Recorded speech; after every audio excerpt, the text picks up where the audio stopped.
తెలంగాణ రాష్ట్ర ముఖ్యమంత్రి తెలంగాణ రాష్ట్ర ప్రజలకు మొన్న ఎలక్షన్ల కంటే ముందు రైతు భరోసా దాని మీద ఎకరాకు 15,000 రూపాయలు ఇస్తామని మేము ఇచ్చిన గ్యారంటీలో మేము ఇచ్చిన మేనిఫెస్టోలో పెట్టడం జరిగింది.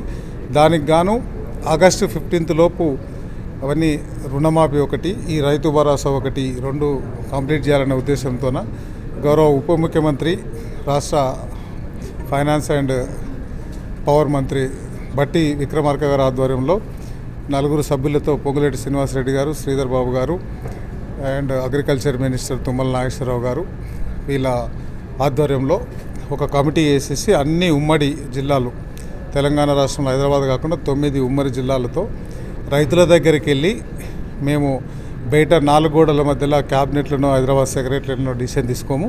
రైతుల దగ్గరికి వెళ్ళి అక్కడున్న అగ్రికల్చర్ అధికారులు, అక్కడున్న కలెక్టర్ గారితో, అక్కడున్న జిల్లా రైతులతో మీరు చర్చించి మేము పెట్టిన మేనిఫెస్టోలో మేము ఇది పెట్టినాం, మీకు ఏం కావాలి, మీకు ఎట్లా చేస్తే బాగుంటుంది, ఎన్ని ఎకరాల వరకు ఇస్తే బాగుంటుంది, ఎట్లా చేస్తే బాగుంటుందని రైతుల అభిప్రాయం తీసుకోవడానికి రేపు వనపర్తి నియోజకవర్గానికి వస్తున్నారు. దానిలో భాగంగానే గౌరవ కలెక్టర్ గారు, మేము అగ్రికల్చర్ అధికారులు అందరం ఈ పర్యవేక్షిస్తున్నాం. Thank you. For more videos like this, subscribe Big TV channel.